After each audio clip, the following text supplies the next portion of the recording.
하나님의 말씀과 은혜를 나누겠습니다.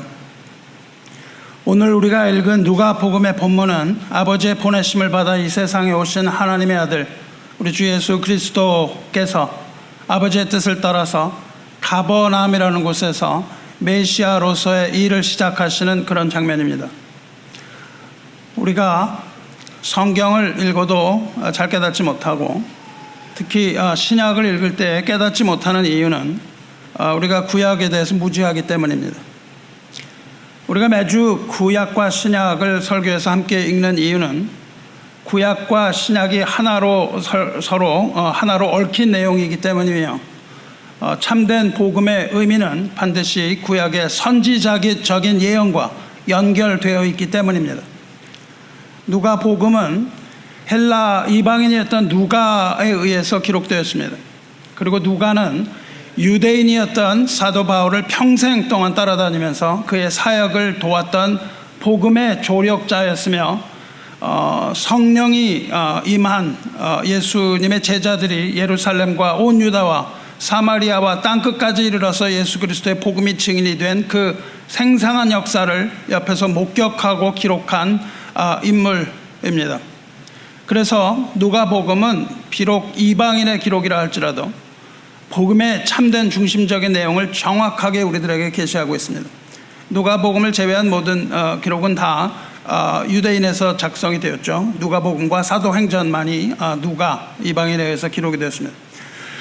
오늘 읽은 이 4장은 그리스도께서 성령 충만하신 가운데 광야에서 사탄에게 시험을 받으시던 장면으로 시작합니다. 그런데 이것을 예수께서 광야에서 시험을 받으셨다 이렇게 읽으면 우리는 이해하지 못합니다. 이 내용 역시 구약의 배경을 토대로 이해해야 이것이 이해가 되는 법이에요. 주님께서 마귀에게 시험을 받으실 때 그 모든 시험을 신명기의 말씀을 인용해서 이기십니다. 그래서 신명기에는 시험을 이기는 책이라는 별명이 붙어있을 정도예요. 예수님께서 성령에게 이끌려서 40일 동안 금식하시면서 광야에서 마귀로부터 받으신 이 시험은 그냥 뚝 띄어서 이해하는 것이 아니고 불기둥과 기름기둥으로 인도함을 받아 가나안으로 가던 이스라엘 백성이 광야에서 40년 동안 방황하면서 겪은 시험과 동일한 시험입니다. 이것을 우리가 알아야만 예수께서 받으신 그 시험이 왜 일어났으며 어떻게 하여 승리하셨으며 그 시험의 의미가 무엇인지를 분명히 깨달을 수가 있어요. 이스라엘 백성은요 광야 시험을 이기지 못합니다. 광야의 모든 시험을 이기지 못하고 광야에서 죽어요. 그리고 그것은 그대로 누가복음으로 연결해서 읽어야만 하는 거예요. 그렇다면 우리에게 질문이 있습니다. 이스라엘 백성이 광야에서 다 가나안에 들어가지 못하고 죽었는데 그렇다면 이 광야에서 죽은 백성은 과연 하나님의 나라 천국에 가지 못한 백성일까요?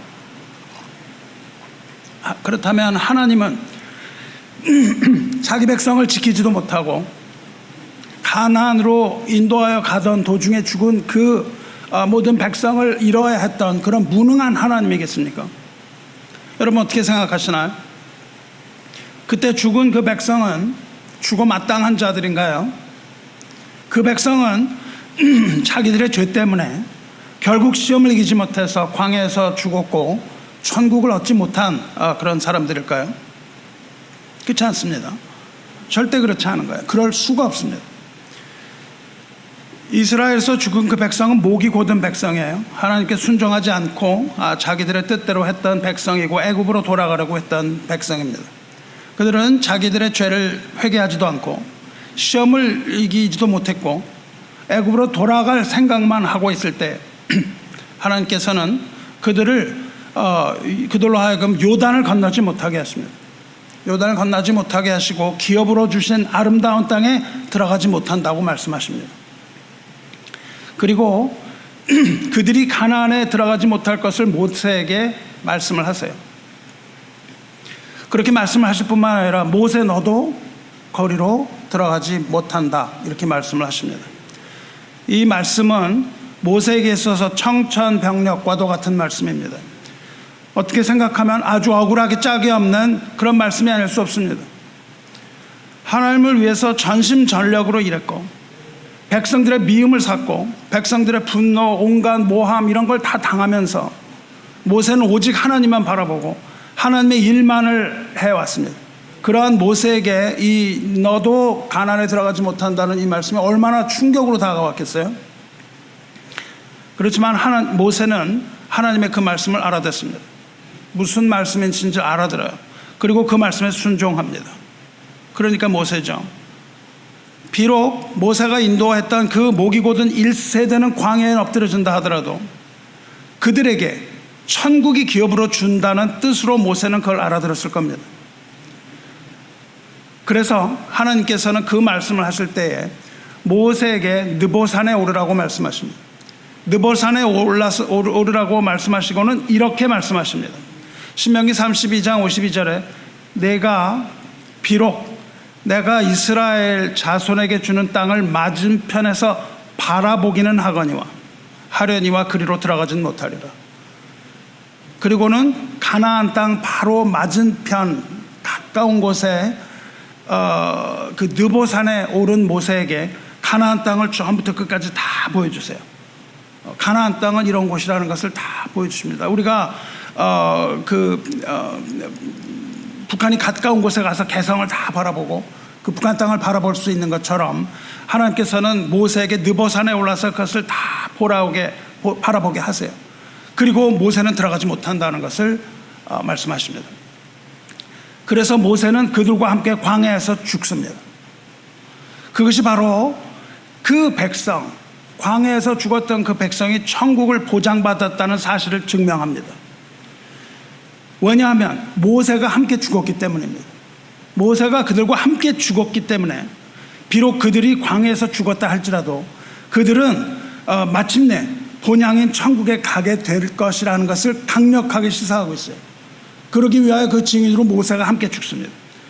모세의 죽음이 바로 그 증거입니다. 그리고 그 후에 세월이 흘러 신약의 히브리서 기자는 이 사실을 이렇게 기록해요. 믿음장인 히브리서 11장 13절에 이 사람들은 다 믿음을 따라 죽었으며 약속을 받지 못하였으되, 이게 다 죽은 사람들이 모든 믿음의 사람입니다. 모세를 따라갔던 사람들뿐만 아니라 모든 믿음의 사람들, 구약의 모든 믿음의 사람들은 믿음을 따라 다 죽었다는 겁니다. 믿음장의 결론은 다 죽는다는 거예요. 이 사람들은 다 믿음으로 말미암아 증거를 받았으니 약속한 것을 받았으나 약속된 것을 받지 못하였으니 이는 하나님이 우리를 위하여 더 좋은 것을 예비하셨은즉 우리가 아니면 그들로 온전함을 이루지 못하게 하려 하십니다. 우리가 아니면 그 사람들이 천국에 들어가지 못한다는 뜻입니다. 무슨 말일까요? 그렇습니다. 그들은 다 믿음을 따라서 살았지만 시험을 이기지 못하고 다 죽었어요. 시험을 이길 능력이 없었기 때문입니다. 하지만 그들은 마침내 영적인 가나안, 하나님의 천국에 들어갈 것인데 누굴 통하여 들어가냐면 우리를 통하여 들어간다는 겁니다. 우리가 누구예요? 우리를 통하여 들어간다 하면 그리스도의 복음의 능력에 힘입어 그들도 모두 하나님의 나라 가나안에 들어갈 수 있게 된다는 뜻입니다. 이스라엘 백성이 이기지 못했던 그 사탄의 시험, 그래서 그들이 사탄의 시험을 이기지 못하는 것을 계속 보여줘요. 그리고 계속 목이 곧은 백성으로 남아있는 것을 보여주십니다. 그들이 이기지 못했던 시험을 메시아로 오신 예수께서 모두 이기시고 그의 백성을 천국으로 인도하신다는 것을 여러분이 연결해서 읽어야 되는 거예요. 예수께서 왜 죽으셨나를 알기 위해서는 그 광야에서 엎드려진 그 사람들을 우리가 이해해야만 합니다. 그렇지 않으면 우리는 절대 복음을 이해할 수 없어요. 이것을 여러분이 깨달으시길 바랍니다. 하나님께서는 그 광야에 엎드려서 죽은 사람들, 자기의 힘으로 시험을 이기지 못하고 죄에서 벗어나지 못하고 계속 목이 곧은 채로 살아갔던 그 백성들, 그 백성을 하나님은 불쌍히 여기신 거예요. 그래서 그렇지만 공의 하나님은 그들을 땅에 묻으실 수밖에 없습니다. 그래서 하나님께서는 그 시험을 이기지 못하는 백성을 불쌍히 여기시고 그의 사랑하는 종 모세를 그들과 함께 땅에 묻으십니다. 모세는 억울하지만 같이 죽어야만 했던 거예요. 모세가 함께 죽어야만 그것이 증거가 되기 때문입니다. 하지만 모세를 불쌍히 여기신 하나님은 모세에게 그 땅을 미리 보여주시는 거예요. 그리고 모세로 하여금 그 무덤에서 기뻐하면서 그 땅에 입성할 날을 기다리라고 하신 셈인 것입니다.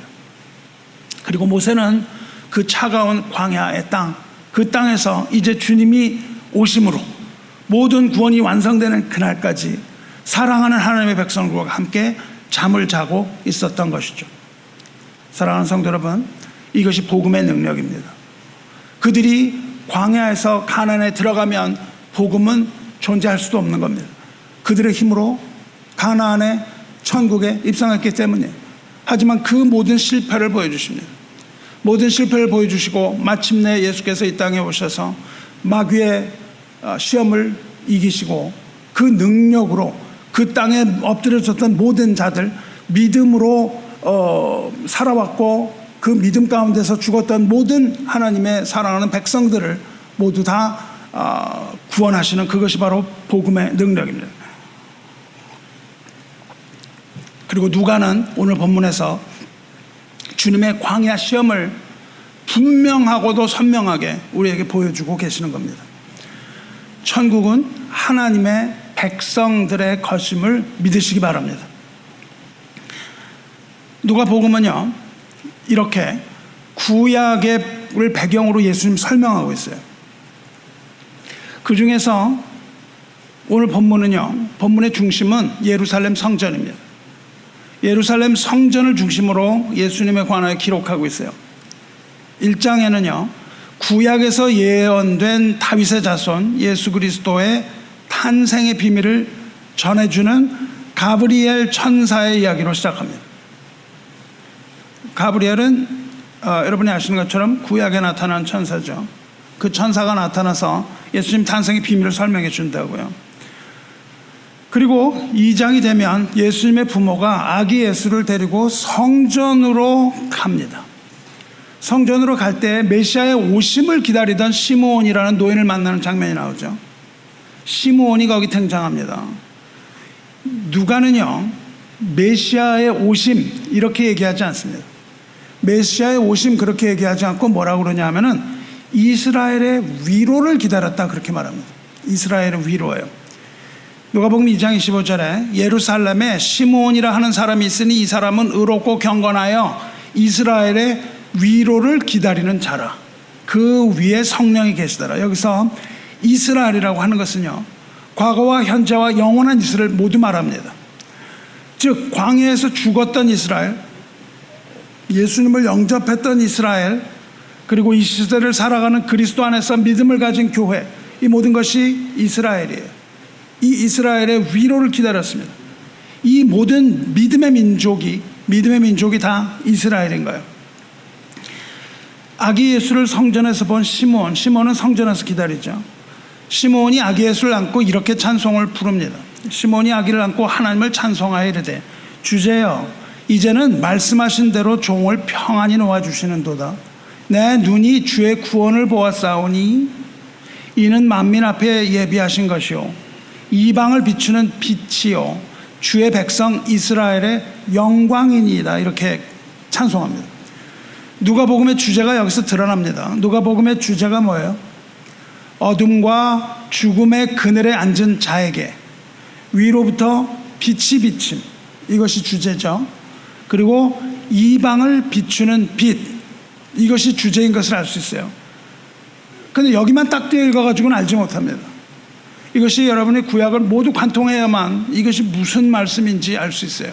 왜냐하면 이것이 바로 구약에서 예언된 예언의 성취이기 때문이에요. 그래서 그 성취를 우리는 따라가야만 합니다. 이것이 도대체 무슨 말씀을 하는 건가를 돌아봐야 돼요. 예수님께서 성장을 하십니다. 그래서 성전에 가요. 성전에 가셔서 부모를 잃어버리는 이야기가 나오죠. 이어서 그걸로 연결이 됩니다. 거기서 주님께서는 그 성전을 가리켜서 내 아버지의 집, 그렇게 부르십니다. 그리고 예수께서 하나님의 아들이시라는 것을 선언하게 돼요. 그리고 3장에 들어오면은 메시아의 길을 예비하기 위하여 보내심을 받은 세례 요한에 관한 내용이에요. 이것이 비록 신약의 내용이지만 세례 요한은 구약의 마지막 선지자입니다. 그러니까 구약이 어디서 끝나냐면 누가복음 3장에서 끝난다고요. 세례 요한의 예언을 통하여 구약의 시대가 막을 내리고 예수님이 그때부터 신약을 시작하시는 거예요. 그리고 오늘 4장에 이르면은 예수님의 광야 시험으로 시작됐죠. 그리고는 예수님께서 공식적으로 일을 시작하시는 내용이 시작됩니다. 이것을 우리는 갈릴리 사역이라고 불러요. 이 갈릴리 사역은 주님의 고향인 나사렛에서 있었던 일입니다.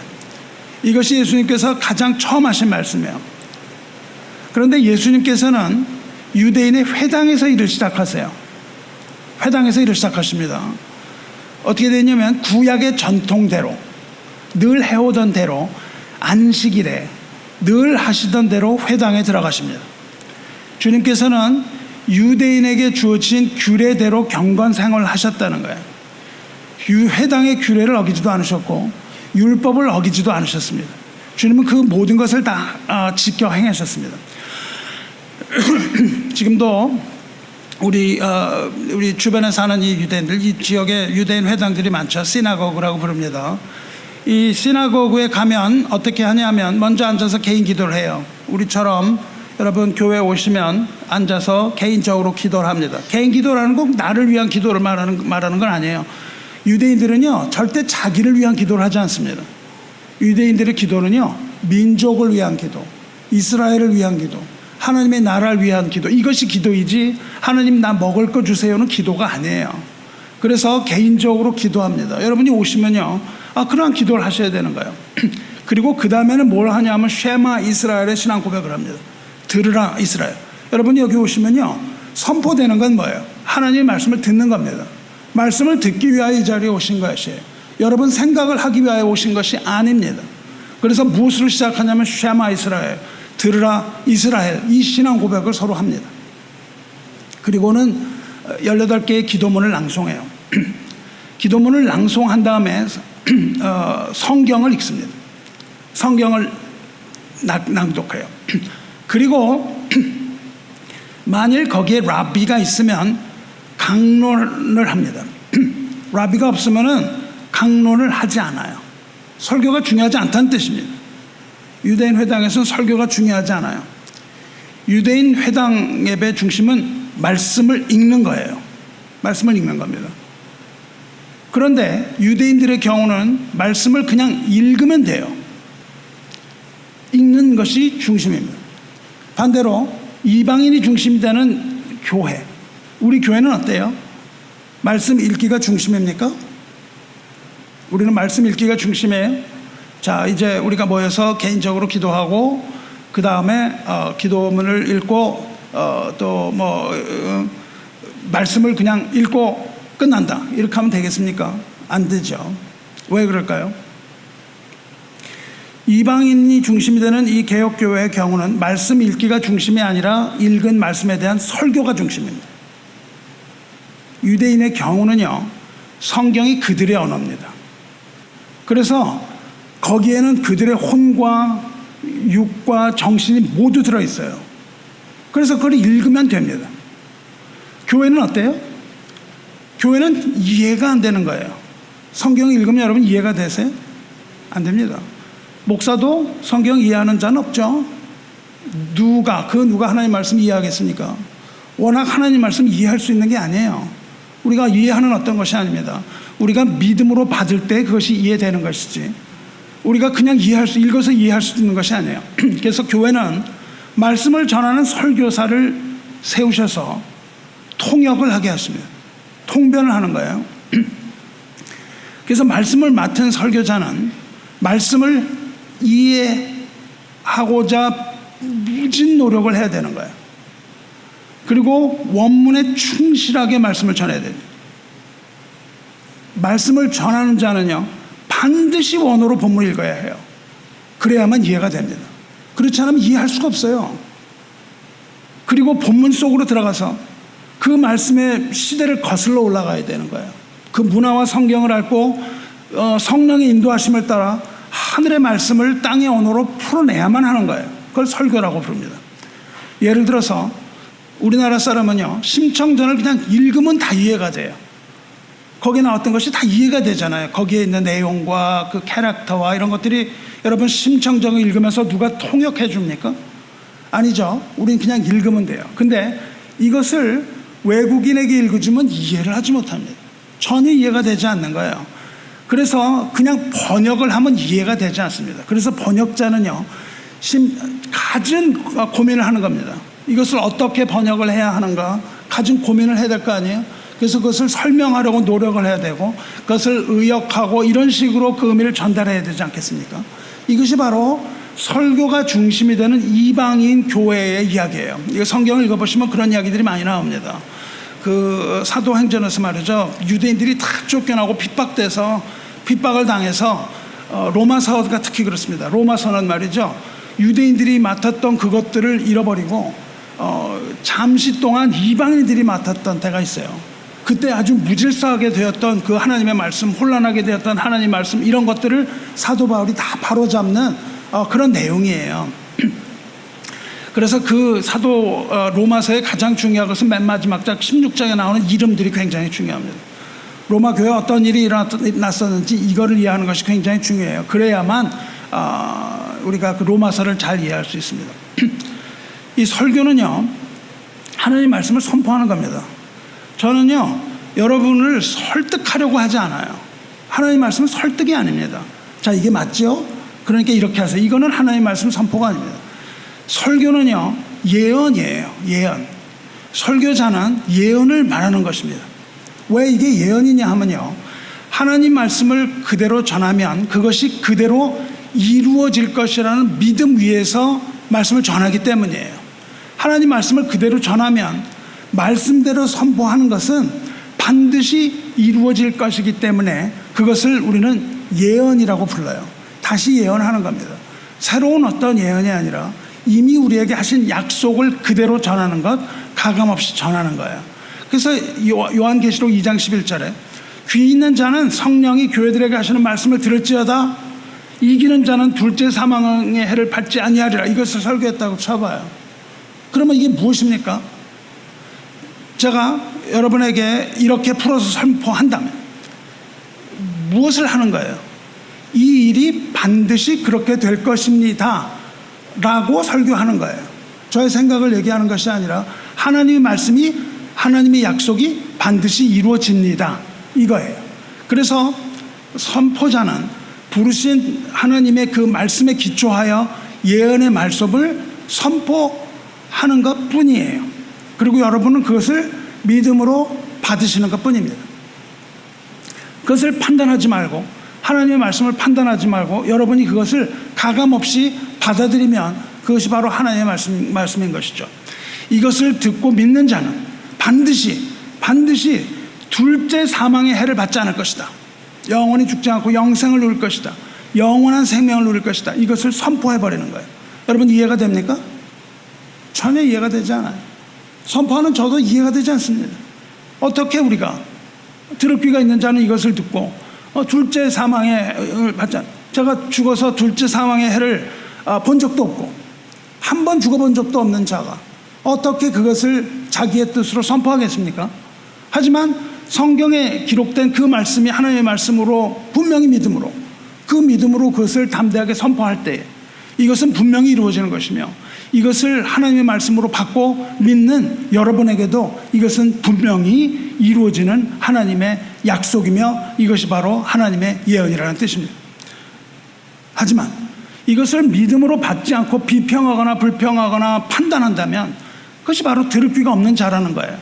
이 예언의 말씀을 받지 않는 사람이므로 이 말씀은 이루어지지 않는다, 그 말씀입니다.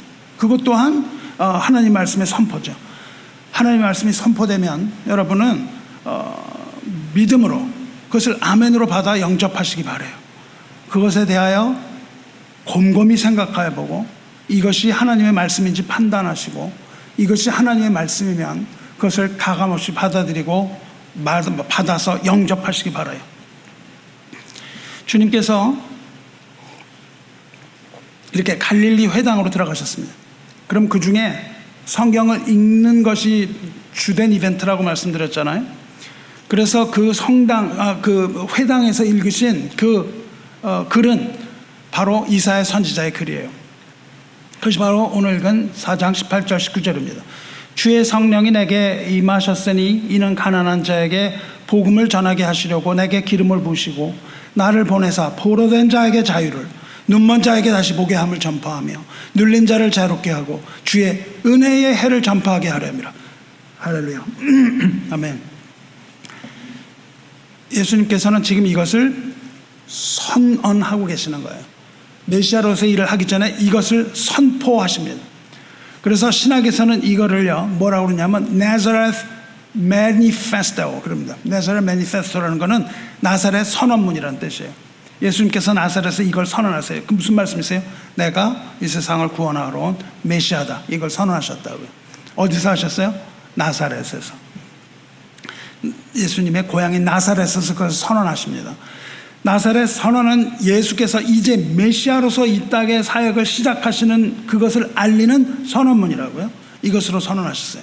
하나님의 말씀으로 선언하셨다고요. 주의 성령이 내게 임하셔서 내게 기름을 부으시고 나를 보내사, 그렇게 시작하세요. 여기서 기름을 부으심이 나오죠. 내게 기름을 부으시고, 이 기름 부으심이라는 게 메시아라는 것을 나타내는 겁니다. 나를 보내사라는 말씀은 곧 무슨 말씀일까요?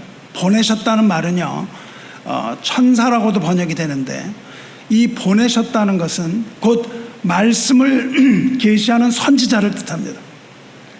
즉 여기서 예수님의 두 가지 사역이 나타나요. 하나는 뭐죠? 선지자적 사역, 또 하나는 메시아적 사역. 이 두 가지가 나타나는 거예요. 예수님께서 두 가지를 하시는데, 하나는 선지자, 하나는 메시아. 선지자, 메시아, 즉 여기서 제사장적인 사역을 동시에 말씀하세요. 그 선지자와 메시아로 오신 예수님께서 네 종류의 사람들을 여기서 호명하고 계세요. 이 선언문에 4명의 사람이 호명됩니다. 호명되는 4 종류의 사람이 있는데, 첫째로 누구예요? 가난한 자. 둘째로 누굽니까? 포로가 되어서 감옥에 갇힌 자. 셋째로는 눈먼 자. 넷째로는 눌린 자. 이 4 사람을 호명하세요. 그리고 이 4 사람이 복음의 수혜자예요. 예수님이 오신 복음의 수혜자가 이 4 사람입니다. 가난한 자는 심령이 가난하고 복음에 목마른 사람입니다. 여러분, 복음에 목이 마르세요? 심령이 가난합니까?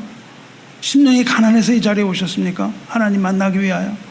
그런 자는 하나님의 나라를 소유하게 될 것이다, 이거를 선포하셨어요. 가난한 자. 포로된 자는 누굽니까? 죄와 사망의 그늘에 앉은 모든 인류를 가리킵니다. 이들은 누구예요? 죄와 이 포로된 자, 옥에 갇힌 자들은 죄와 사망의 사슬에서 풀려나 해방될 것이다, 이 말씀을 하고 계십니다. 선언이에요. 왜 그런지 설명하는 게 아니에요. 선언을 하세요. 눈먼 자는 누구예요?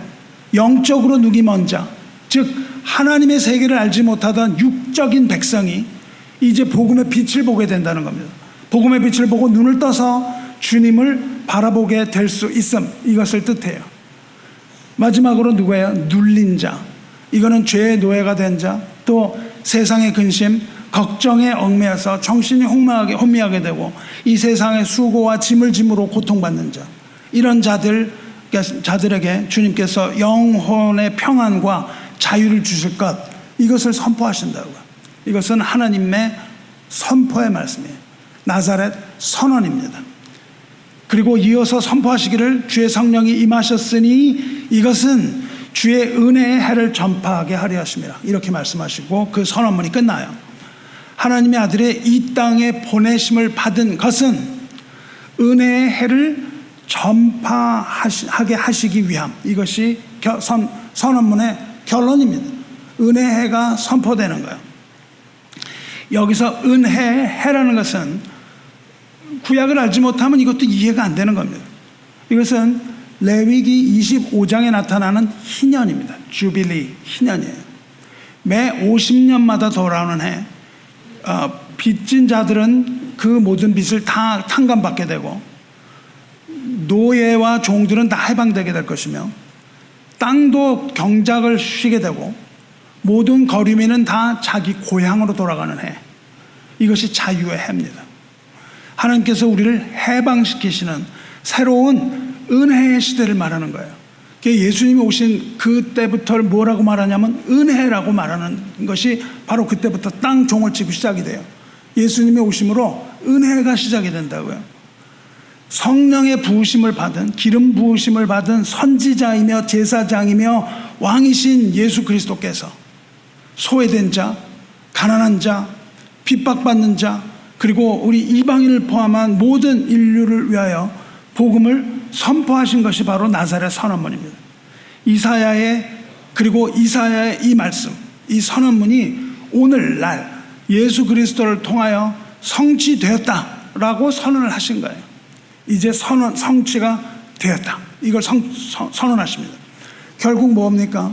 오늘, 즉 어제나 오늘이나 영원토록 동일하신 주님, 하나님의 음성을 듣고 구원과 자유를 얻는 날은 어제가 아니고 내일도 아니고 지금 이 시간, 바로 오늘 이 시간이라는 것을 여러분 기억하시기 바라요.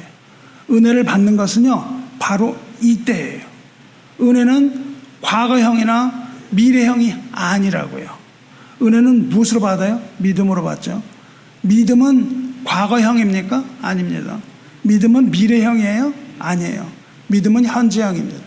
그리고 하나님이 주시는 은혜는 바로 이 시간 하늘로부터 떨어지는 거예요. 우리의 상황과는 전혀 상관이 없다고요. 우리가 은혜로운 어떤 날을 이야기하는 게 아니에요.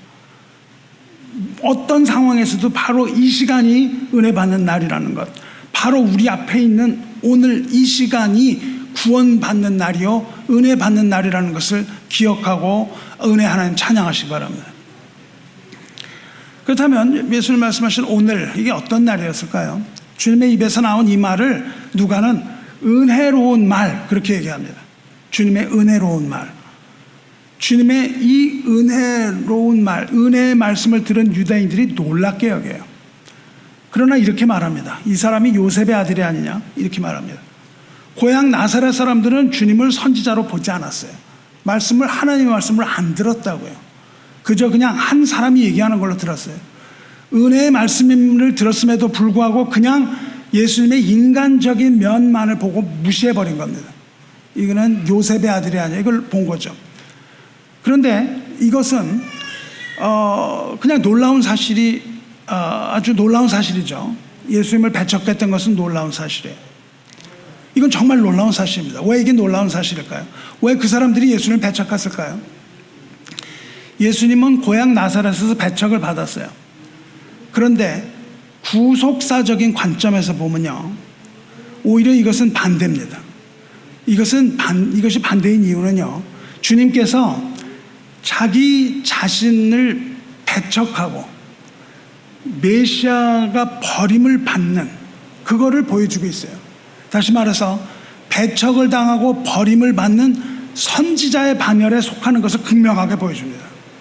모든 선지자들은요, 옛적부터 진리를 선포하는 선포자는 배척을 받았지 환영을 받은 선지자가 하나도 없습니다. 좋아했던 사람이 하나도 없어요. 이사야 선지자가 뭐라고 말합니까? 패역한 백성은 선견자에게 이르기를 선견하지 말라. 하나님 말씀 전하지 말라고 자꾸 얘기하는 거예요. 선지자들에게 이르기를 우리에게 바른 것을 보이지 말라. 우리에게 부드러운 말을 하라. 우리에게 거짓된 말을 하라. 이렇게 얘기했다는 거예요. 참된 선지자가 이야기를 하려고 하면요, 우리를 부드러운 말 하지 왜 그렇게 뻑뻑한 말을 해? 우리한테 거짓된 거 계속 얘기해서 우리를 편안하게 해줘. 이 얘기를 계속했다는 거예요. 그래서 하나님의 말씀을 그대로 가감없이 전하고 바른 복음을 전한 사람들은 이런 대접을 받았어요. 자고로 그것이 선지자의 반열에 쭉 그렇게 이어져 왔던 거고, 예수님이 고향에서 배척을 받으시는 바로 그거를 증명하는 사건 중에 하나입니다. 예수님은 계속해서 배척을 거기서 받으셨거든요. 바른 복음을 전하던 사람들도 모두 그랬어요. 우리 뉴잉글랜드에서 일어났던 제1차 영적 대각성의 불을 피웠던 조나단 에드워즈 목사, 전형적인 경우입니다. 조나단 에드워즈 목사는요, The sinners in the hands of an angry God, 진노하시는 하나님의 손에 있는 죄인들이라는 제목으로 설교를 했어요. 영적으로 잠들어 있던 이 뉴 잉글랜드 교회를 이 한편의 설교가 깨웁니다.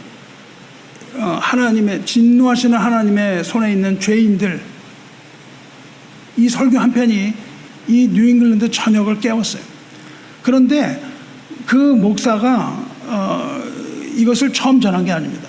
이 말씀을 듣고 회개를 동반한 부흥의 물결이 그냥 아주 불길이 그냥 불 일듯 일어났어요. 이쪽에 여기서 메마른 들판에 불을 붙이는 것처럼 불길이 퍼져갔습니다. 그런데 이 조나단 에드워즈 목사가 심호하던 사우샘프턴 교회에서 이 설교를 먼저 했어요. 근데 냉랭하기가 그지없는 겁니다. 아무도 그 말씀을 받아들이질 않았어요. 받아들이지 않을 뿐만 아니라 교회가 힘을 모아서 조나단 에드워즈 목사를 교회에서 내쫓고 맙니다. 듣기 좋은 부드러운 말을 하지 않고 The sinners in the hands of angry God, 진노하신 하나님의 손에 있는 죄인들, 이걸 하고 선포를 하니까 듣기로 좋은 부드러운 말을 하지 않았기 때문에 자신을 포함한 그들의 죄악을 지적했기 때문에 마침내 그 목사는 축출당하고 맙니다. 그리고 축출당한 후에 그 설교는 부흥의 불을 부딪혀요. 마찬가지로 자신들이 하나님의 택한 백성이라는 선민의식으로 가득했던 이 나사렛 유대인들이 바로 그런 모습이었습니다. 가난한 자와 눈먼 자와 갇힌 자와 눌린 자에게 복음이 전해지고 그것이 메시아일이라는 것을 밝히시는 예수님에 대해 분노해요. Why not us? 이런 거예요. 왜 우리가 아니고 가난한 자고 눈먼 자고 갇힌 자고 눌린 자냐?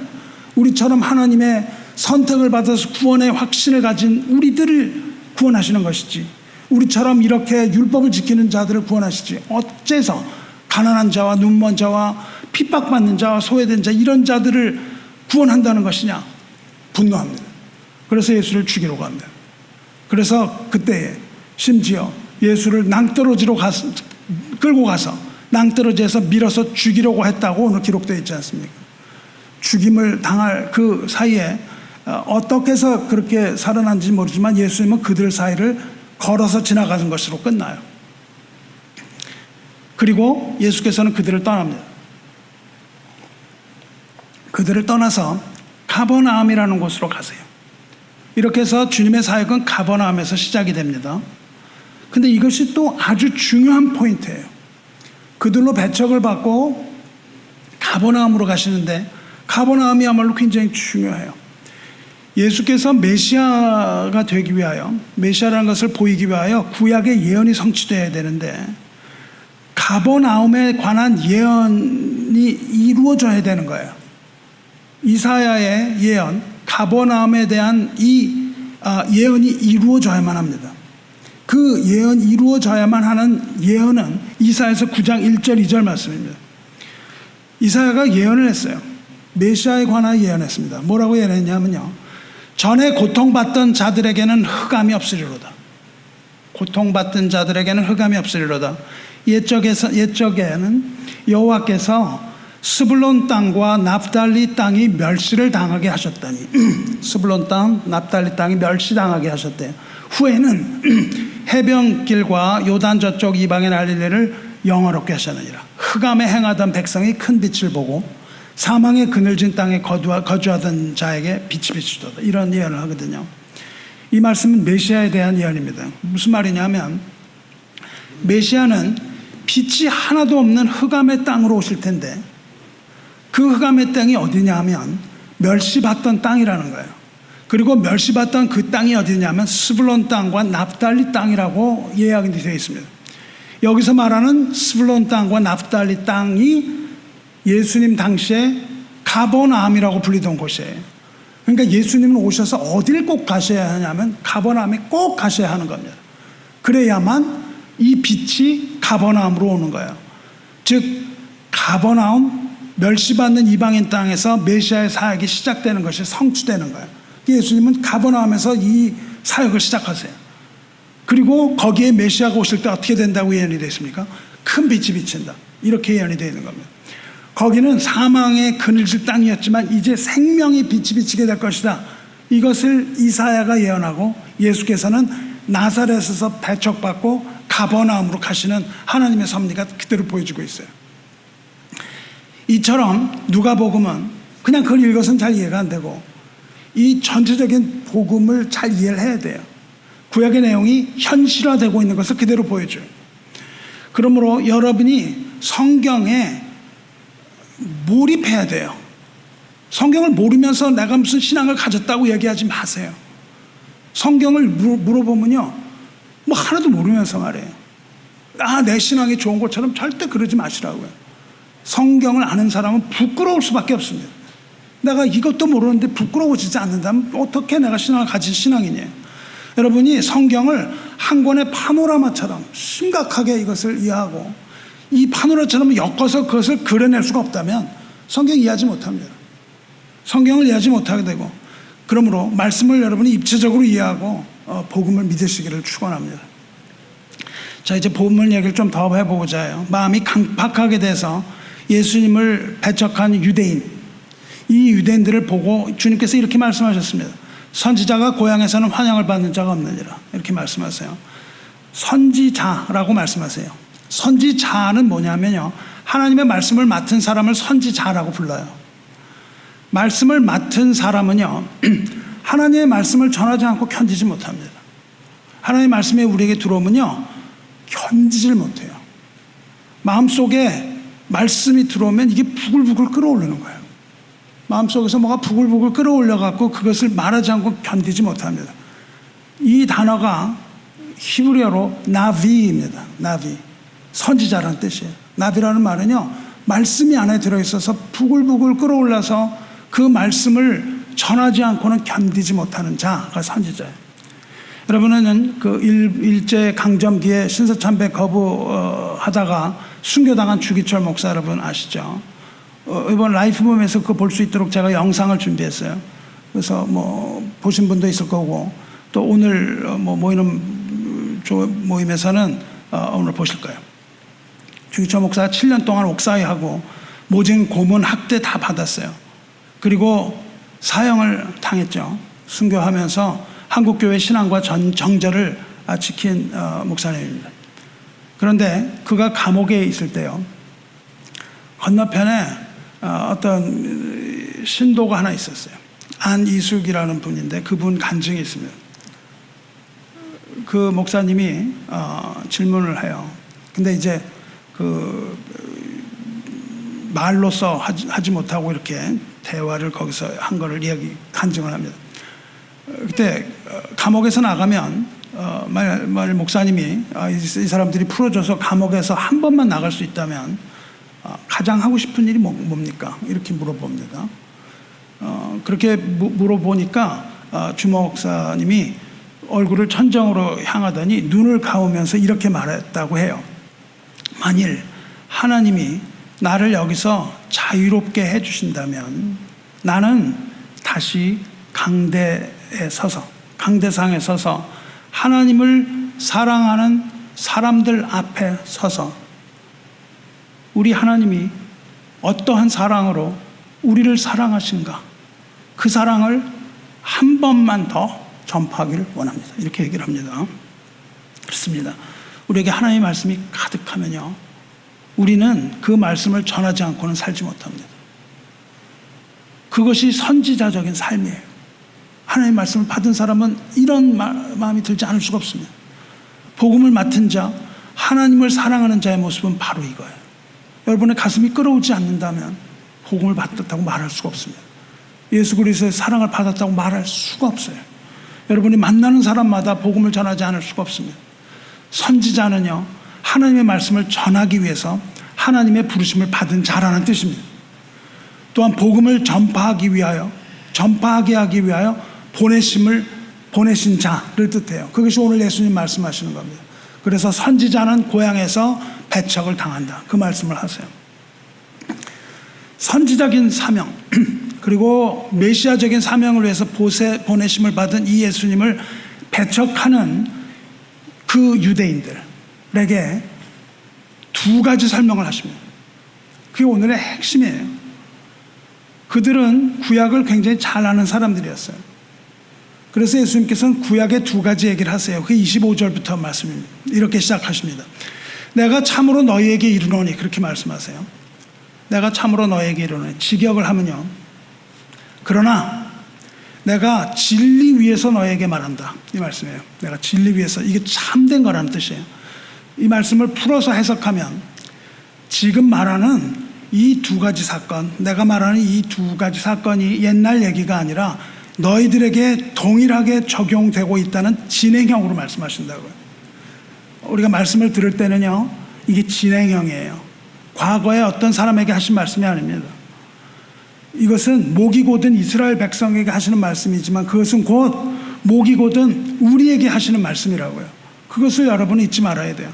이 두 가지 구약의 사건, 극명하게 일어났던 이 두 가지 사건, 즉 1. 선지자 엘리야가 사르밧 과부에게 보내심을 받았던 사실, 그리고 선지자 엘리샤가 나만 장군에게 보내심을 받았던 사실. 이 보내심이라는 단어가 중요하다고요. 하나는 엘리야, 하나는 엘리사입니다. 엘리야는 사르밧 과부에게 보내심을 받았고 엘리사는 나만 장군에게 보내심을 받았는데 이 두 가지 사실이 모두 너희에게 적용된다, 그 말씀을 하고 계시다고요. 그리고 이것은 오늘날 말씀을 듣고 있는 우리에게도 동일하게 적용되고 있다는 사실 잊지 마시기 바랍니다. 이것은 남의 얘기가 아니고 나의 얘기라고요. 이렇게 말씀하셨다고요. 내가 참으로 너에게 이르노니 엘리야 시대에 하늘이 3년 6개월간 닫히어 온 땅에 큰 흉년이 들었을 때, 비가 3년 6개월 안 왔습니다. 이스라엘에 많은 과부가 있었으되 엘리야가 그중 한 사람에게도 보내심 받지 않고 오직 시돈 땅에 있는 사렙다의 한 과부에게 뿐이었으며, 사렙다가 이제 히브리어로는 사르밧이라고 불렀던 곳이에요. 이 헬라식으로 읽으면 사렙다가 됩니다. 그러니까 사르밧 과부에게 엘리야를 보내셨는데 이스라엘의 많은 과부들에게 보내지 않고 사르밧에 있는 한 과부에게만 보내셨다, 그 말입니다. 이것은 오늘 우리가 앞에서 읽은 열왕기상 17장 앞절에 나오는 내용을 말씀하시는 거예요. 그 내용은 이거죠. 이것이 바로 예수님, 이것이 뭐라고 말씀하세요? 이것이 바로 주님께서 말씀하시는 은혜의 해, 은혜의 날이라고 얘기를 하고 계시는 거예요. 그 사건이 바로 은혜의 해라고요. 그 설명하고 계시잖아요. 사르밧 과부에게 주신 은혜가 어떤 것인지 우리가 알아야 은혜의 해가 무엇인지를 안다고요. 사르밧 과부에게 어떤 일이 일어났습니까? 그것을 우리가 봐야 돼요. 열왕기상 17장은 이스라엘 역사상 가장 어두운 흑암의 시대예요. 제가 말씀드렸잖아요. 흑암의 시대와 빛의 시대가 만나는 시점이잖아요. 사르밧 과부에게 보냈던 그 시대가 가장 어두운 흑암의 시대라고요. 역사적 배경이 똑같다고요. 그 흑암의 시대는 아합 왕이 다스리던 시대입니다. 아합 왕은 이스라엘의 제7대 왕인데 북이스라엘 왕족 가운데 가장 악명 떨친 왕입니다. 그는 결국 이 강국이었던 베니게와 수교를 맺습니다.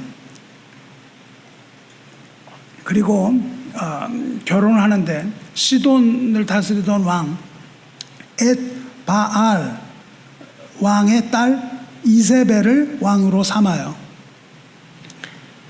이 최대 악녀 이세벨 왕후가 된 이세벨 아버지 엣바알이라는 말은, 엣바알은요 바알의 사람이라는 뜻입니다. 본래 아세라 여신의 제사장이었어요. 제사장이었는데 이 엣바알 이세벨의 아버지는 제사장이었는데 드로 왕이 다스리던 때 왕을 암살합니다. 왕을 암살하고 자기가 왕이 된 그런 쿠데타를 일으킨 왕이었어요. 그 딸 이세벨은 아합의 왕비가 됩니다. 그래서 이방신 바알 숭배를 이스라엘에 들여와요. 그리고 바알의 선지자들, 제사장들을 수도 없이 이스라엘에 데리고 와서 그 아주 모든 부도덕한 생활을 퍼뜨리고 그 사마리아에는 아세라 신상을 세우고 바알의 신전을 세우는 아주 최대의 악처로서 마지막 계시록에까지 언급되는 거짓 선지자 대명자죠. 지난주 우리 요한계시록에 나타나죠.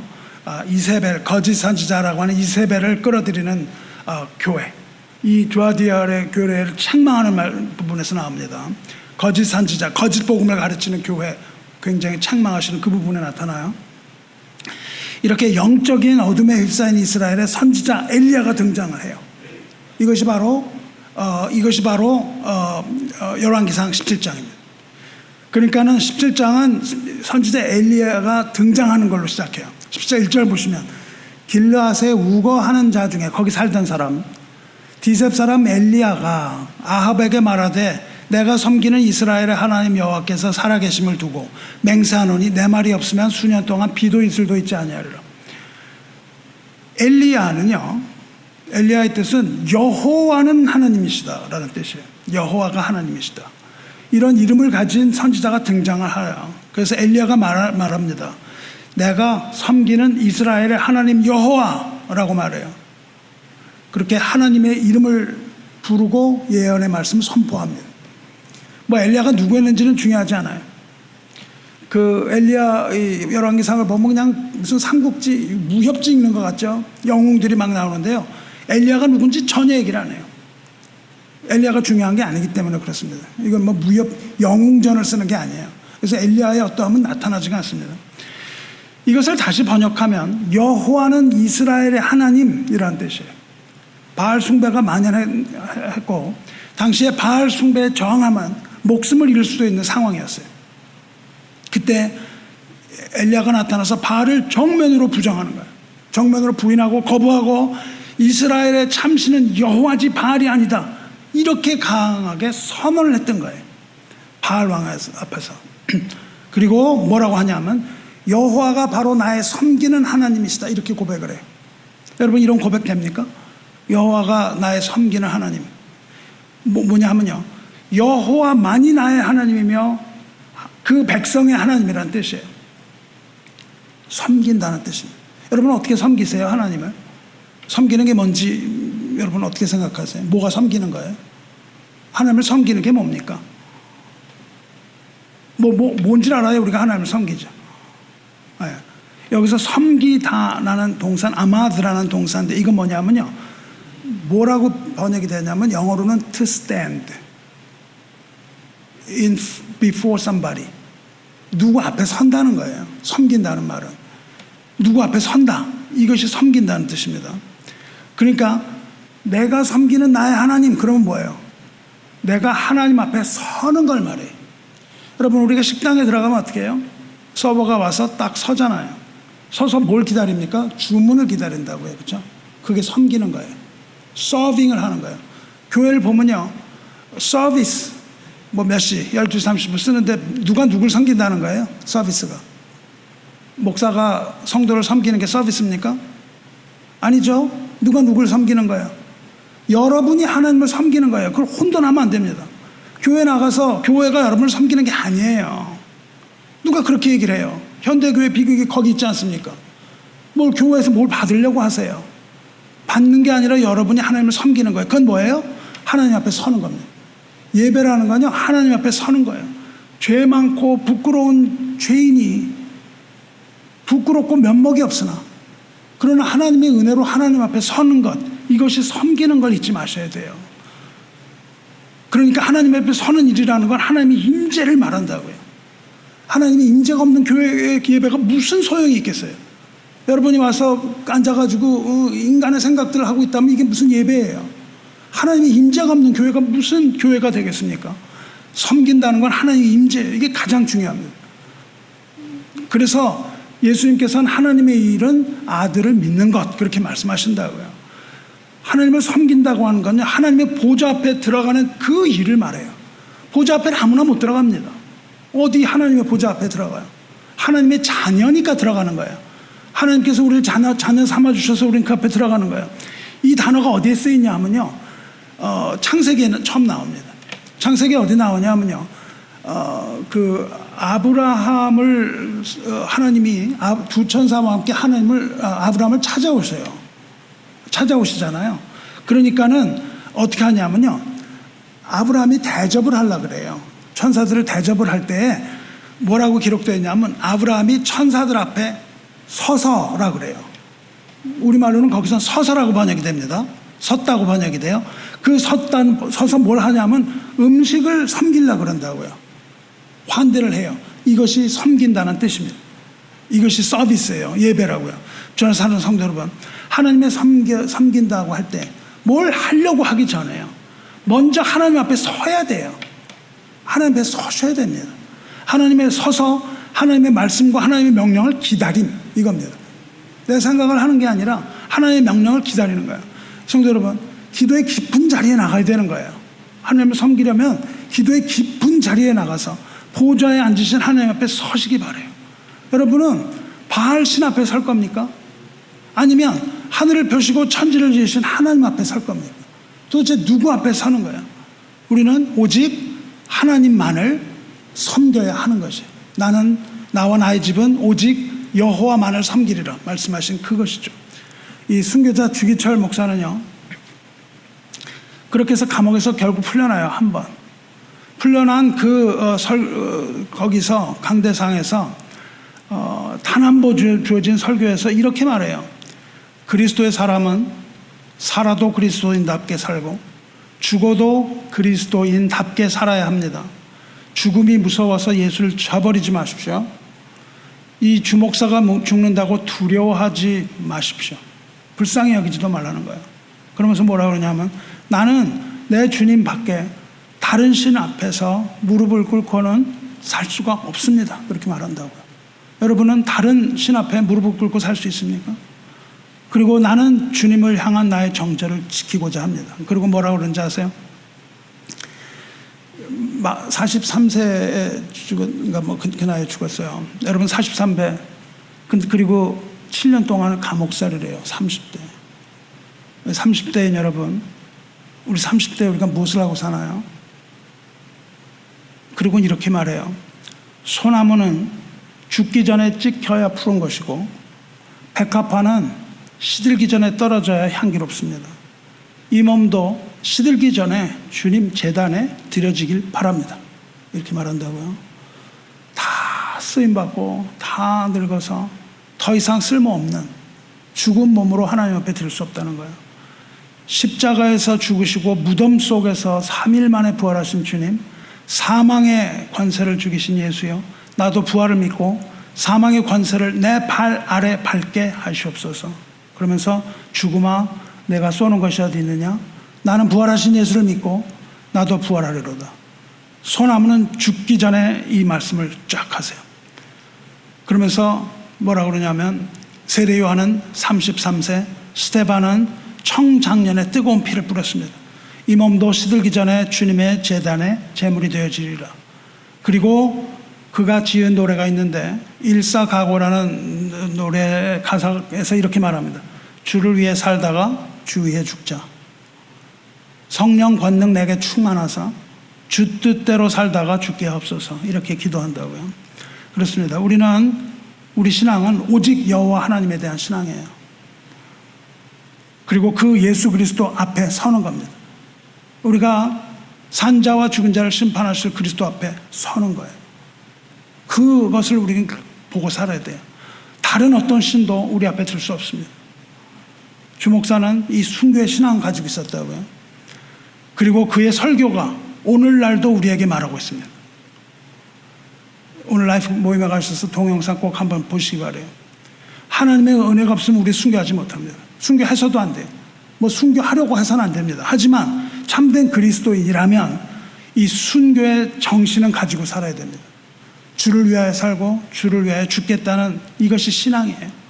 이제 우리 교회도 흐트러진 신앙 다시금 고쳐잡고 오직 주님을 위해 죽고 주님을 위해서 사는 그런 새로운 세대로 일어나시기를 간절히 소원합니다. 새로운 세대가 일어나야만 해요. 구세대의 유물을 다 떨쳐버리고 새로운 세대로 일어나시기 바랍니다. 엘리야가 말합니다. 내 말이 없으면 수년 동안 비도 이슬도 있지 아니하리라. 여기서 비나 이슬이라는 것은 하나님의 은혜와 축복을 상징합니다.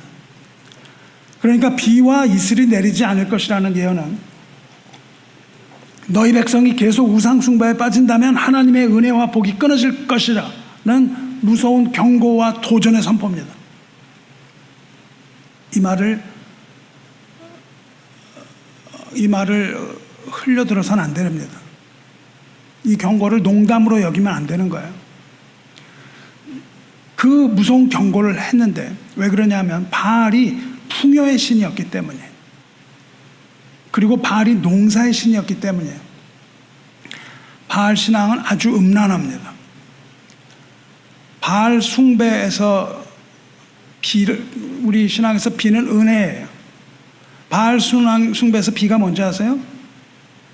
바알 숭배에서 비는 바알 신의 정액입니다. 그리고 이 땅, 그리고 밭은요, 바알은 간음을 했는데 자기 어머니하고 간음을 해요. 그래서 어머니와 동시에 자기 아내입니다. 그게 아세라예요. 그리고 이 땅은 바알의 어머니이자 아내인 아세라의 자궁이에요. 아세라는 다산의 신입니다. 그러니까 비가 온다는 것은 풍요를 얘기하는데 그것은 바알과 아세라의 성행위를 말해요. 가뭄이라는 것은요, 바알이 죽었기 때문에 가뭄이 온다고 믿습니다. 바알 신 외에 모트라는 신이 있는데 그 죽음의 신이에요.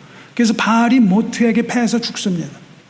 그래서 죽으면 성행위를 하지 못하기 때문에 다산의 이 수확을 얻지 못하는 거예요. 수확을. 그렇게 이야기를 합니다. 바알이 모트에 의해서 죽었지만 다시 부활하게 되는 거예요. 그래서 부활해서 다시 비를 내려주는 게 비입니다. 그러니까 엘리야가 비나 이슬이 끊어질 것이라는 경고는 바알의 영원한 죽음을 말하는 겁니다. 바알이 죽을 것이다, 그 말을 말해요. 그리고 이렇게 경고를 하니까 아합 왕과 이세벨 왕은 아주 격동합니다. 진노가 극에 이르러요. 그래서 이때부터 아합은 엘리야를 죽이기로 합니다. 그리고 이세벨은 온 힘을 다해서 엘리야와 선지자들을 다 죽여요. 그때 선지자로 바른 말 하던 사람들은 다 죽었습니다. 모두 죽었고 엘리야도 죽게 돼요. 그래서 엘리야는 이 한마디를 딱 남기고 잠적하는 게 스토리의 시작이에요. 이 말 딱 하고 거기 있으면 죽어요. 그러니까 잠적을 합니다. 그리고 여기서부터 하나님의 놀라운 은혜가 나타나기 시작해요. 하나님의 은혜는 엘리야를 부르시고 그를 사르밧 한 과부에게 보내셨다. 이것이 은혜라고 설명하시잖아요.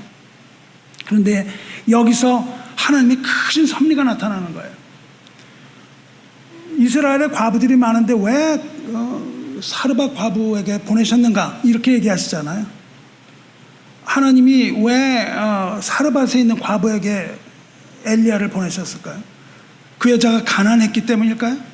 아닙니다. 가난한 과부는 무진장 많았고 이스라엘의 과부 다 가난했어요. 근데 이스라엘의 과부가 하지 않고 사르밧에 있는 과부 보내세요. 왜 사르밧의 땅을 보내실까요? 놀랍습니다. 왜냐하면은요, 사르밧이 시돈 땅이라고 되어 있는데 시돈 땅이 뭐냐 하면은 이세벨의 고향입니다. 하나님은요 엘리야를 보내시는데 이세벨 우상 숭배가 가득하고 그 사악한 왕후가 있던 엣바알의 고향 거기로 엘리야를 보내시는 거예요.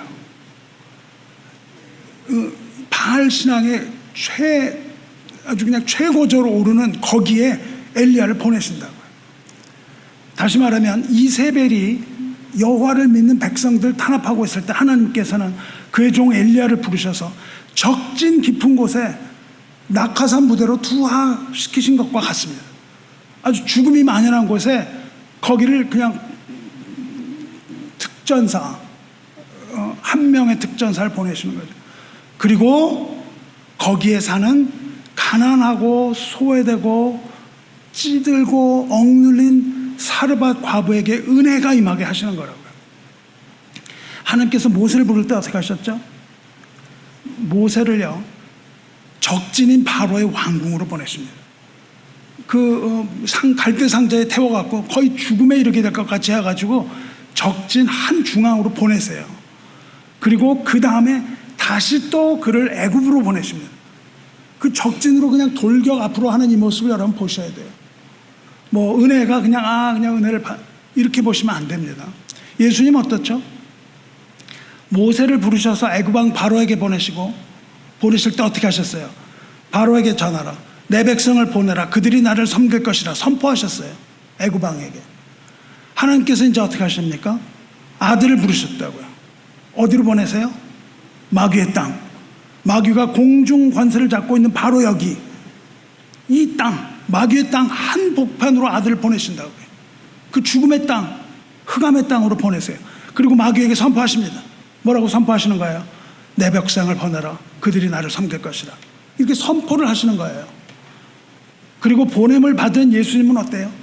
선지자의 직분, 제사장의 직분, 왕의 이 삼중 직분을 가시고 그 권세 잡은 이 곳에 주님께서 오셔서 해병대가 상륙작전을 하는 것처럼 그 죽음의 상륙작전을 하고 그 땅의 한 중앙에 십자가를 꽂으시고 거기 깃발을 달리신다고. 그리고 그것을 여호와 니시, 여호와의 깃발, 그렇게 말씀하시는 겁니다. 이것이 하나님의 섭리이며 통치하시는 원리예요.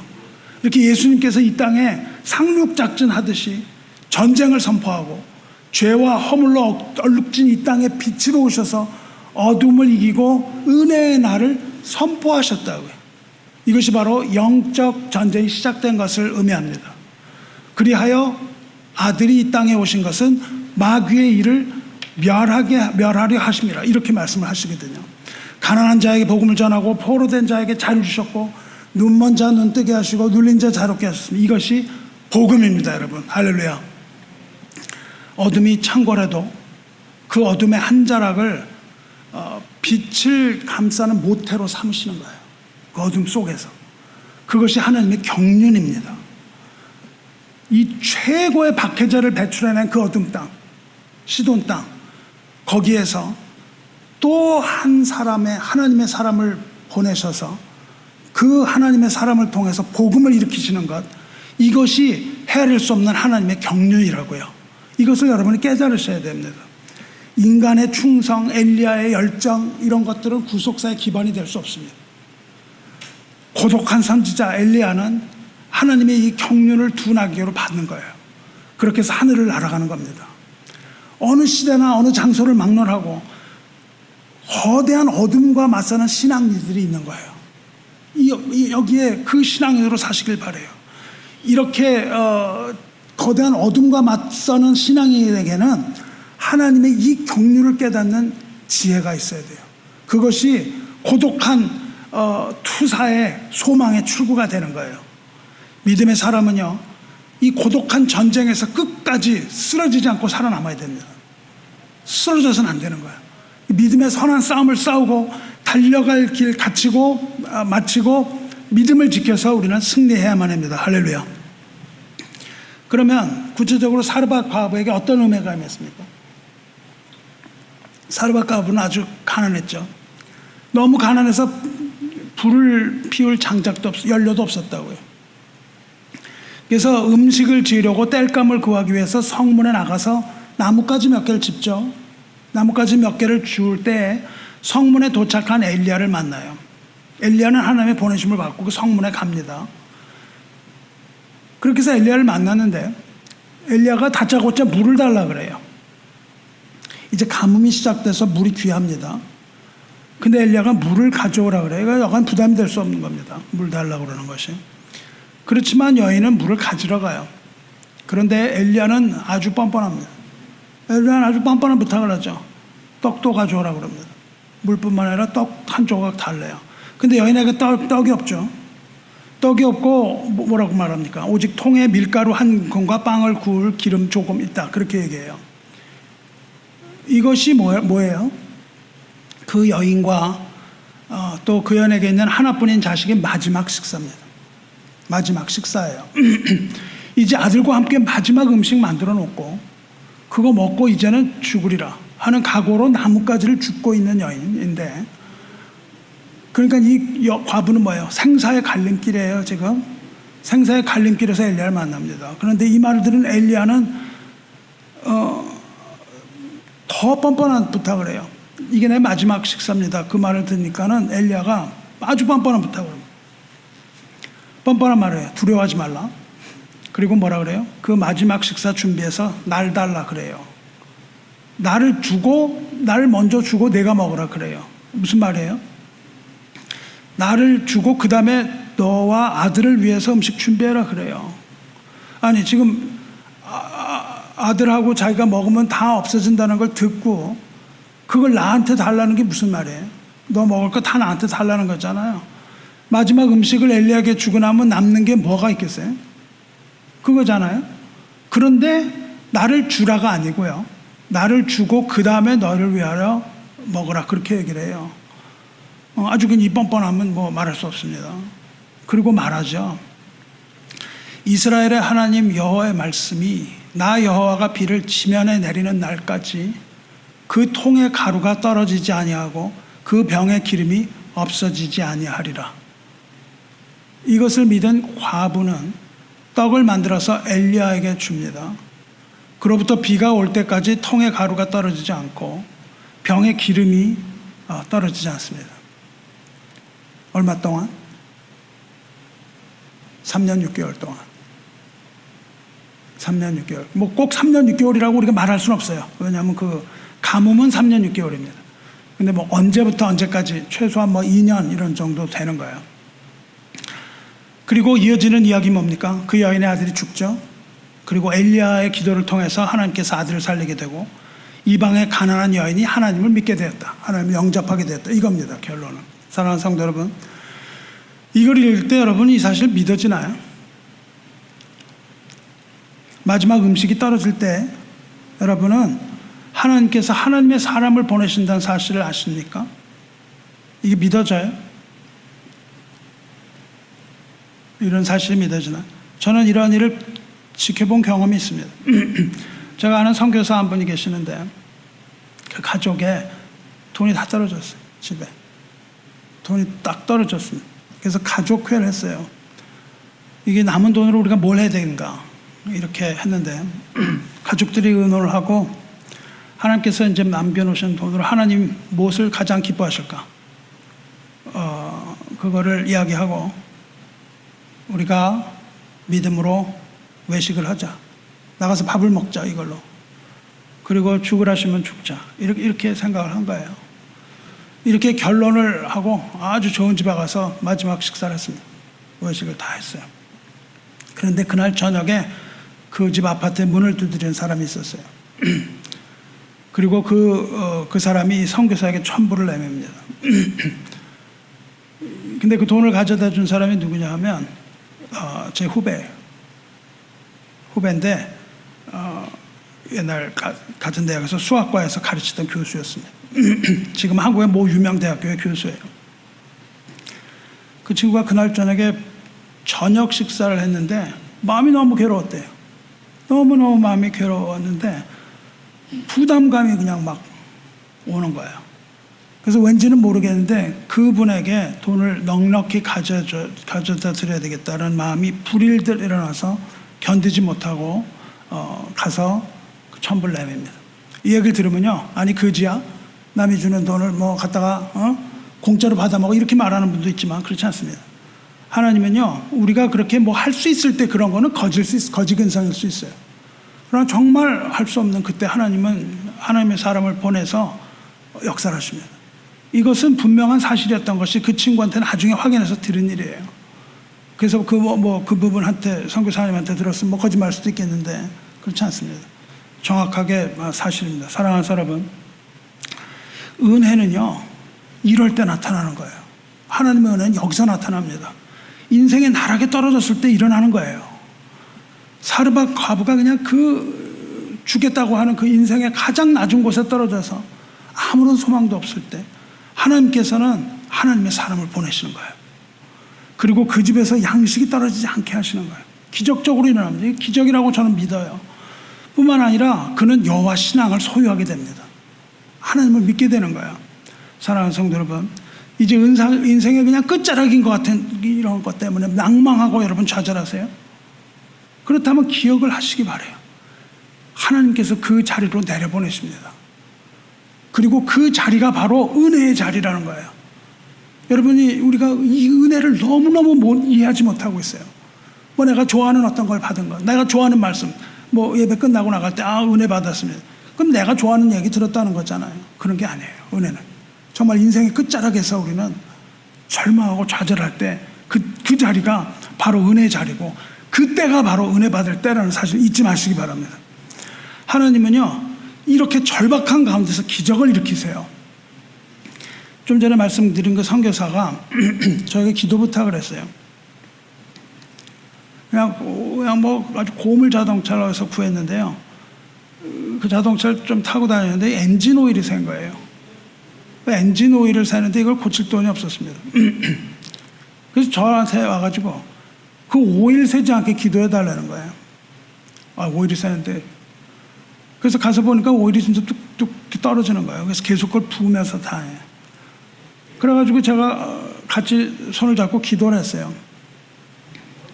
근데 나중에 생각을 해보니까요, 제 자신이 너무 한심한 거예요. 아니, 소위 엔지니어라는 사람이 뭐 그걸 가가지고 좀 조여보려고 한다거나, 뭐 공구를 들고 가면 되는데, 아니면은 그냥 선교사님 뭐 고치세요 그러고 돈을 드리면 됐잖아요. 제가 그때 돈도 뭐 넉넉히 벌었으니까.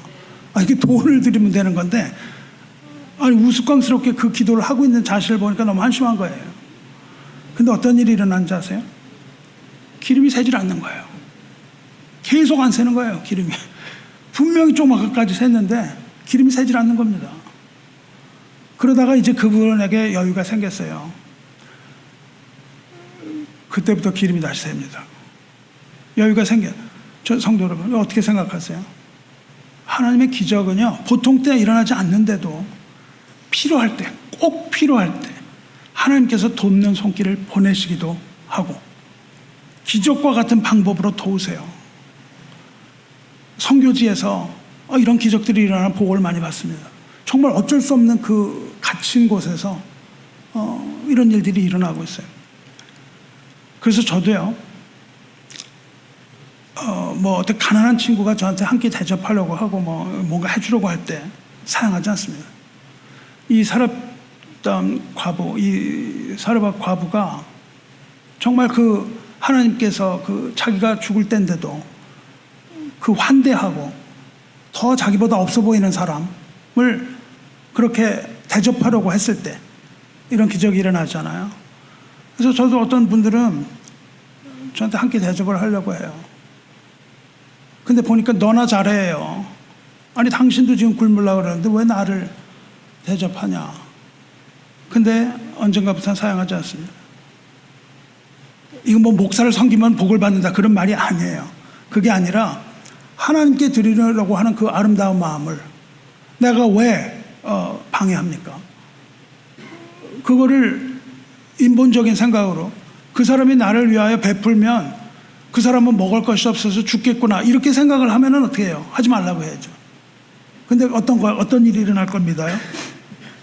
죽지 않는다는 겁니다. 그 사람이 죽는 것이 아니라 복을 받는다는 거예요. 그렇게 환대하고 남을 대접하려는 이 마음, 그 아름다운 마음을 짓밟아서는 안 된다는 생각에 그렇게 하십시오 하고 맛있게 얻어먹어요. 사랑하는 성도 여러분, 예수 믿는 건 뭔가 많은 걸 얻는 게 아니에요. 그렇게 얻으려고 하는 게 종교 생활이에요. 정말 예수 믿으면 집안이 망하는 겁니다. 여러분 뭐 그걸 모르세요? 예수를 믿으면 집안이 망해요. 통째로 망할 수도 많습니다. 하지만 세상에서 망하고 하늘을 얻는다면 그건 망한 것이 절대 아닙니다. 하나님의 자녀가 이 세상에 미련 두고 살려고 발버둥 치면 하나님은 그냥 눈 하나 깜짝하지 않고 그걸 쳐버리신다고요. 쳐버리세요. 하나님 아는 것에 그렇게 살면 하나님은 쳐버리세요. 그거는 저주가 아니에요. 우리가 세상 걸 잃어버리는 게 저주가 아니고 축복입니다. 그 은혜예요. 왜 그렇게 쳐버리실까요? 하나님은 그 망한 것 순식간에 돌리시는 분이에요. 지금 망하는 게 문제가 아닙니다. 그 망함으로 하나님께 돌아간다면 하나님은 그거를 그냥 순식간에 돌리세요. 우리가 뭐 잘못해서 악한 길 가잖아요. 하나님은 쳐버리세요. 그리고는 우리를 돌아서게 하시는 거예요. 악한 길로 가도 하나님은 합력하여 선을 이루시는 하나님이시기 때문에 그렇습니다. 하나님은 이 세상적인 풍요에 관심이 없으세요. 물론 세상적인 풍요는 어디서 와요? 하나님으로부터 옵니다. 우리가 풍요롭게 사는 거 하나님으로부터 와요. 하지만 어떻게 해야 돼요? 먼저 하나님의 나라와 의를 구해야 되는 거예요. 엘리야가 그 얘기를 가르친 겁니다. 엘리야가 뭘 가르쳤어요? 먼저 나를 위하여 떡을 가져오라 그러잖아요. 먹을 거 이전에 나를 위하여 떡을 가져오라 이 얘기를 해요. 이것이 예수님 하신 말씀입니다. 그러므로 마태복음 6장 31절 그러므로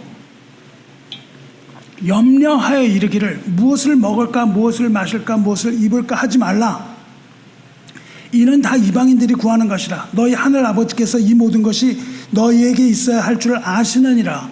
그런즉 너희는 먼저 그의 나라와 그의 의를 구하라.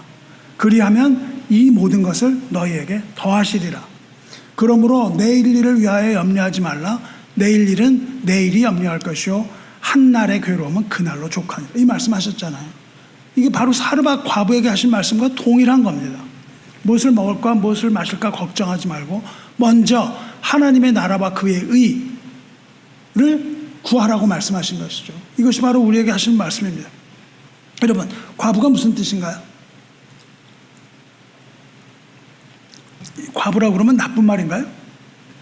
그래서 요새는 과부 그러지 말고 뭐라고 부르라 그러죠? 미망인. 미망인 무슨 뜻이에요? 미망인 무슨 뜻입니까? 아직 망하지 않은 사람, 아직 죽지 않은 사람이에요. 죽을 사람이라는 뜻이잖아요. 저주입니다. 과부는 무슨 뜻이에요? 남편이 없다 그런 뜻입니다. 남편이 없다. 근데 왜 과부에게 보내셨을까요? 여러분, 바알이라는 단어의 사전을 찾아보시면 남편이라는 뜻이 있어요. 바알. 그러니까 남편이 없는 사람이라는 것을 언어 유희로 하면 무슨 말이죠? 바알이 없는 사람이 될 수도 있어요. 바알이 없는 사람. 이런 언어 유희를 하고 있습니다.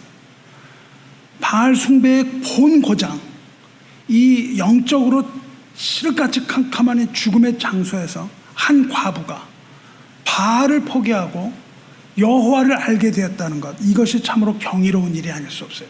그것이 바로 과부의 또 하나의 유희, 언어 유희적인 해석일 수도 있습니다. 여기서 우리는요, 아무리 캄캄한 흑암 속이라도 이처럼 하나님의 구원의 빛이 더욱 빛난다는 사실을 알 수 있어요. 그래서 그것이 바로 이사야서 9장 1절 예수님께서 납달리 땅으로 가신 이유입니다. 전에 고통받았던 자들에게는 흑암이 없으리로다. 옛적에는 여호와께서 스불론 땅과 납달리 땅이 멸시당하게 하셨더니 후에는 해변길과 요단 저쪽 이방의 갈릴리를 영화롭게 하셨느니라. 흑암에 행하던 백성이 큰 빛을 보고 사망의 그늘질 땅에 거주하던 자에게 빛이 비치도다.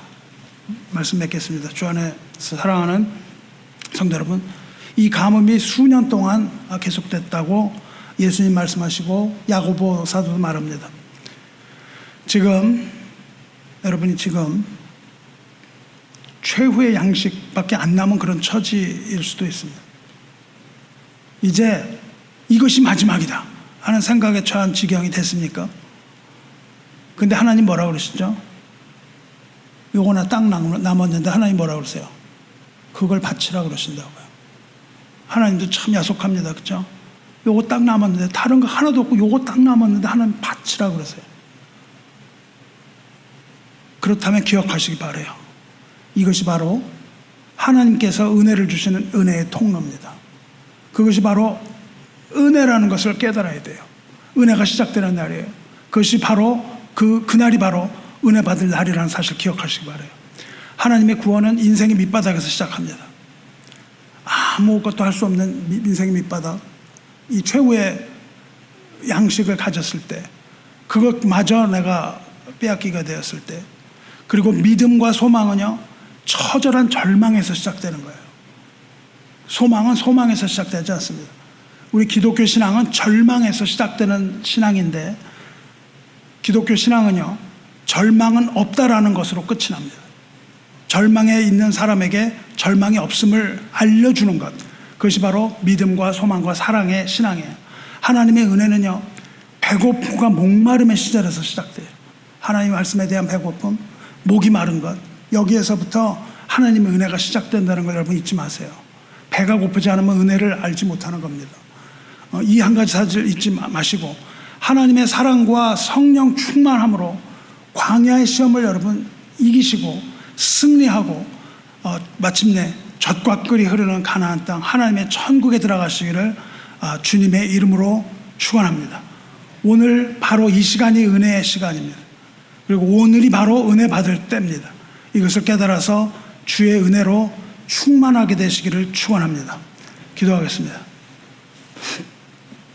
은혜의 하나님 아버지, 오늘 예배를 통해 은혜 베푸신 하나님께 감사와 존귀를 올리나이다. 광야와도 같은 세상 살아가는 하나님의 백성들이 모진 바람과 거센 모래 폭풍 가운데서도 애굽으로 돌아가기를 원하지 아니하고 오직 하나님을 피난처로 삼으며 불기둥과 구름기둥 사이에서 인도하시는 하나님의 인도하심을 따라 가나안을 향하여 걷게 하시고 절망과 낙담 가운데서 좌절할 때마다 나타나셔서 그 앞에 서게 하여 주시옵소서.